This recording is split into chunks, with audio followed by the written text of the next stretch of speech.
Hello. Hi. Hi. We're Group 4, and we're going to be talking about Temple Sholom today. Yay. I'm Stacy Charnay, and I'm going to be doing the brief introduction about Temple Sholom. It's a Reform synagogue located in Lakeview. It was founded in 1867, so it's approaching its 150th year, and it is one of the oldest synagogues in Chicago. The organization has the following mission statement. Temple Sholom is a sacred community that embraces, inspires, and matters. The mission of Temple Sholom of Chicago is to be a leading center for Reform Jews who seek to develop and enhance their Jewish identity through worship, education, cultural heritage, social interaction, concern for the state of Israel, a community involvement with an emphasis on enduring Jewish values. The structure of Temple Sholom exists in two tiers. There is a senior rabbi who oversees all of the clergy as well as the education department, and then there is an executive director who oversees development and membership and financial services. And then there is a third entity, which is the board of directors, that oversees both of those tiers. The staff is made up of 22 core employees, not including preschool teachers, religious school teachers, the facility team, because the majority of those employees are part-time. And then the board is made up of volunteers, not paid employees. Temple Sholom is more than just a congregation. It provides support for members and non-members throughout all stages of life. Starting in preschool, Temple Sholom offers a program called Gan Shalom for children as early as 6 months old. It is offered to members at a reduced rate, but also non-members are able to participate in that program as well. Following Gan Shalom, the synagogue offers child education in the form of religious school and bar and bat mitzvah training and education, and that goes from junior kindergarten all the way up through high school. There is also adult education available to anyone, members and non-members alike. Classes like Intro to Judaism, Hebrew, Talmud study, Torah study help to encourage education for adults in the community. And beyond that, they strive to be a leader in social justice, provide support and guidance through all life events, weddings, birth, conversion, and believes in the importance of the support of Israel. Temple Sholom also owns West Lawn Cemetery to support those in their last years of life or families who are going through loss. The mission of West Lawn is to provide personal attention and dignity during difficult times. We are a traditional place for Jewish families to honor those they have lost. In addition to all of these offerings, Temple Sholom also owns an apartment building that is rented out to tenants, and that helps to bring in revenue for the congregation. The membership of Temple Sholom is around 1,000 members and has stayed stagnant over the years. Our team gathered information by interviewing a few key people, as well as sending out an anonymous survey to the entire staff. We decided to interview the head rabbi, Edwin Goldberg, the interim executive director, Margaret Friedman Vaughn, and the board president, David Lipschultz. Through these interviews and our survey, we were able to get a sense of strengths and weaknesses that exist within Temple Sholom, and we'd like to share those findings with you now. So I had the pleasure of interviewing David Lipschultz, who is the board president at Temple Sholom. He is a volunteer, unlike the interim executive director and the senior rabbi. And a few of the questions that I asked him were, the first one started with, what are your main duties? So his main duties are, he holds a board meeting one time every month, and he also chairs an executive committee every 2 weeks. He, in doing so, is in charge of 35 board members. So I then asked him, what are 3 goals of the temple? And he said that the first one is to complete a strategic plan for the next 15 to 30 years. The second one is that the 150th anniversary of the temple is coming up next year. So they're going to be doing a year-long celebration. And this is going to include different programs and things of that nature just to celebrate the long-standing history of the temple. And the third goal that Lipschultz talked about was improving the business, management, and operations part of the temple. I found this interesting, and I'll tell you why in just a second. So Lipschultz, just to note, he believes that the temple is productive in working towards their goals, but I have noticed a gap in Mr. Lipschultz's information and his understanding of the goals of the temple. So He says that in the next 5 years, he sees Temple Sholom bringing in an executive director and other staff to handle the business aspects of operating a temple. But when asked if they were any competitors to the temple, he said no, because they are not a business. When I asked him about weaknesses, he said that the temple needs a stronger business model, management, operations, and to have their HR systems strengthened. The membership has been stagnant for about 10 years now, he explained, so the temple needs a business growth strategy. I think that a problem exists here. Although the culture of Temple Sholom might not be or want to be perceived as a business, it is in need of a business plan and business management for growth of the organization. So a solution, I believe, would be to define the organization and get everybody on the same page. 150 years is a long time for an organization to be running, and things change. So what may have worked in the beginning is maybe no longer working the same now. We live in a very business-oriented world, and I think that maybe the temple could learn to embrace this. Also, unity, values, growth, and togetherness could be emphasized, because as some of the employees of the temple noted in their surveys, the culture is sometimes a little bit hostile and frustrating, and I think that this could also help the temple in that way. Two negative consequences that might come from this, however, are that the symbolism of the temple might be compromised. It's taboo to some that religious organizations adapt more of a business-like model. And also restructuring the organization as a whole could be difficult, because there are a lot of people involved. There's the members, the non-members, the staff, the volunteers, the beneficiaries in the community, and also there's a lot going on. So with the 150th anniversary happening next year, it's just going to be very busy. And so reconstructing the organization could slow progress, cause confusion, or disagreements among the people that work for the organization. Thank you.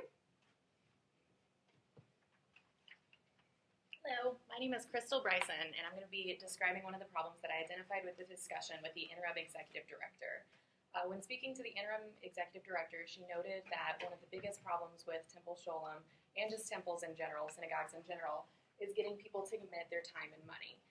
Because synagogues are dues-based organizations, a lot of the time they have difficulty getting people to make those initial financial commitments to join. And she judged this to be a matter of prioritizing other things over the temple. She noted that people are very stretched thin financially and have mortgages and car payments and kids and just lots of expenses in their life, and they don't prioritize the temple. And she told an anecdote about going to the ballet and seeing the names of congregants giving enormous sums of money to the ballet, and questioned why they didn't do that for the temple as well. Another thing is getting people to make time commitments and come in and do volunteer work and help out with a lot of the different social justice activities that the temple pursues. And just these problems have been growing in the past 20 years or so. They found that about 20 years ago, the congregation was the first priority for people, but interest has declined, and she said that there was some apathy from that. One of the reasons for this problem is that clergy has turned over quite a bit recently. The senior rabbi has now been in place for about 4 years and definitely has a long-term vision for the future. However, just staying in place is not going to be able to affect those real changes that need to be made. And one solution that we thought would be helpful for them would be to spend more time working on building relationships. And so this could be done by the rabbi going to some of these different social justice activities throughout the week and just shaking hands and kind of popping in and getting to know the people in the congregation in these different settings, which gives them a name to go along, a face to go along with the name, and then also shows the people who are running these events that their work is valued and it's very important. A negative downside of this is that they are very busy, and so asking them to take on another commitment like this might be kind of difficult to get them to do so. Additionally, in terms of getting better financial commitments, they have discussed this idea, and we think that it would be good to implement a graduated membership scale where you can pay dues that are a little bit less the first year and then pay a little bit more the next year and then more the third year. This allows people that are having some financial difficulties to kind of ease their way into the congregation, get some of the benefits, and then start making more commitment to it. Hello, my name is Tom Benedetto. I'm here also to talk about a problem that we see in Temple Sholom.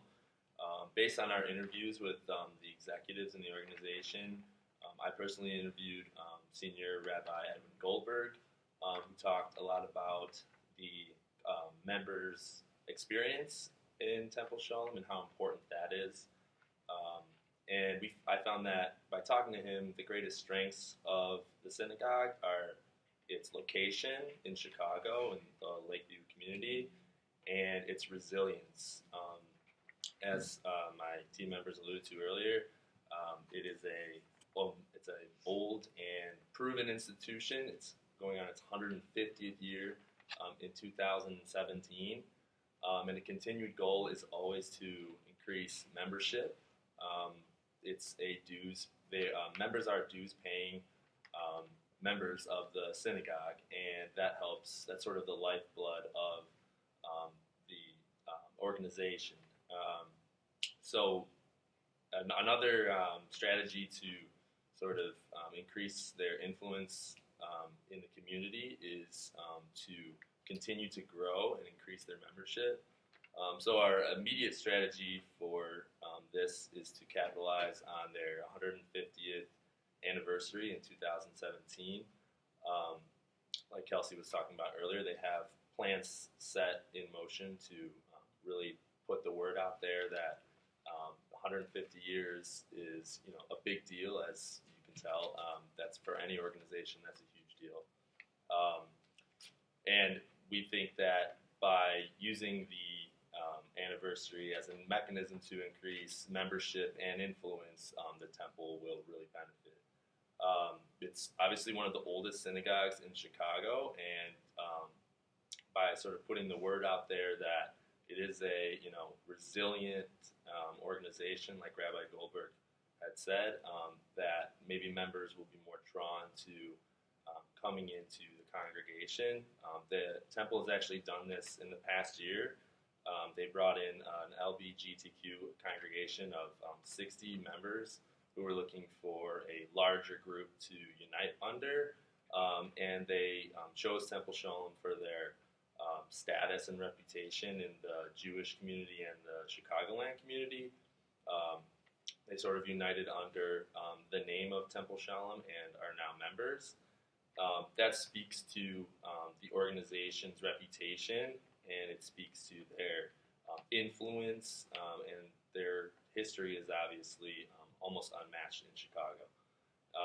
And so whether it's individual members who want to be involved in Temple Sholom or other smaller congregations, I think that, and my group thinks that the anniversary is a big opportunity to sort of advertise that Temple Sholom is the institution that new prospective members should be drawn to. So the synagogue should host open events frequently that celebrate the organization's history, such as neighborhood picnics, service events that benefit the surrounding community and the greater Chicago community, and community prayer services as well. In this surrounding community, also outreach, which includes like print advertising campaigns, maybe street signage, internet advertising, could help the synagogue further solidify itself as a trustworthy, proven, and welcoming institution in Chicago, being that it is a Reformed Jewish synagogue. It's an opportunity to also reinforce their significance and their influence in the Jewish community. A problem with over advertising the 150th year anniversary is that we don't want other synagogues to see it as like a competitive thing. We reached 150, so we are this. So that is one thing that the temple wants to stray away from. We want to more invite others to celebrate their history, and there are definite benefits to bringing in members of other synagogues to just share in that experience and that history of Temple Sholom. And hopefully for the organization, being that the members are dues paying, draw in more members and increase their influence. So by capitalizing on its past success in the 150th anniversary year in 2017, Temple Sholom can increase both its membership and influence and remain a resilient and trusted institution in Chicago for years to come.